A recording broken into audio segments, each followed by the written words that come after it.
And, Mo Mowlam then went and visited the Loyalist prisoners in the maze. All of these things were difficult. I don't think anything could have happened unless we were prepared to sit down and talk to people and to understand these conflicts come about because there are two distinct narratives in opposition to each other, and the only way you will ever make peace is if one side understands how the other side feels. They don't have to agree with it, they don't even have to sympathize with it, but at least they have to understand it. And that's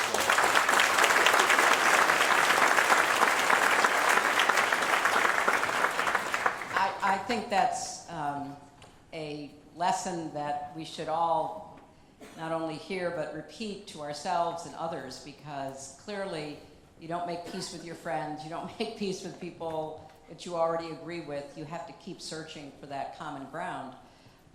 So Bertie, when you realized that there was going to be a serious commitment from the Blair government, and then that the United States, with then President Clinton, would also be engaged, how were you thinking about what needed to happen in order for this to work? Because you had literally lived with it, you watched it, you knew a lot of the players, and so you had a ringside seat for years, but all of a sudden it looks like it might be real, and you had to figure out what you could do and how you could support it.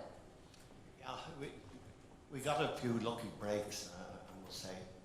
We decided September '97 that the talks were going to start, and it didn't start too good, because the first day we said, listen, Mitchell principles, you can't be involved in violence, and you can't be in the peace talks, so we're going to sign up to the Mitchell principles, and so that was good. So Sinn Féin were coming into the talks.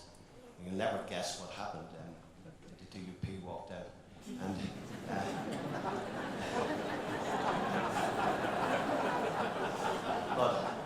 but in fairness to Barry McMichael and Don Purtis, who were here, they walked back in with David Trimble.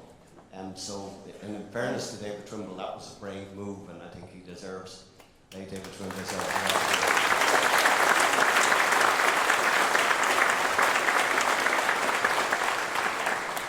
So we got going, and okay, I think George gave a good explanation today of what happened over those months, and it was up and down and up and down. But I think the two things that Tony and I did, that the talks were as inclusive as we possibly could make them. Everyone was in that wanted to be in, and we continued trying to get everybody in, which we did by St Andrews. Took us a while, but and then was as comprehensive as possible. And I think all the issues were on the table, very difficult issues, and issues that I think people thought were impossible to deal with. Decommissioning prisoners, reform of the Royal Ulster Constabulary, changing a lot of the legislation. I mean, there were huge issues, and I keep thinking today when you look at the issues today, but anyway, we won't get into today's issues, but there were huge issues. And the fact that everybody kept going, in fairness to the parties, I agree totally what Tony has said about the parties. They had to make their individual breaks. I, of course, knew that the big thing we were going to have to do, because we had the 1937 Constitution, we claimed jurisdiction over Northern Ireland.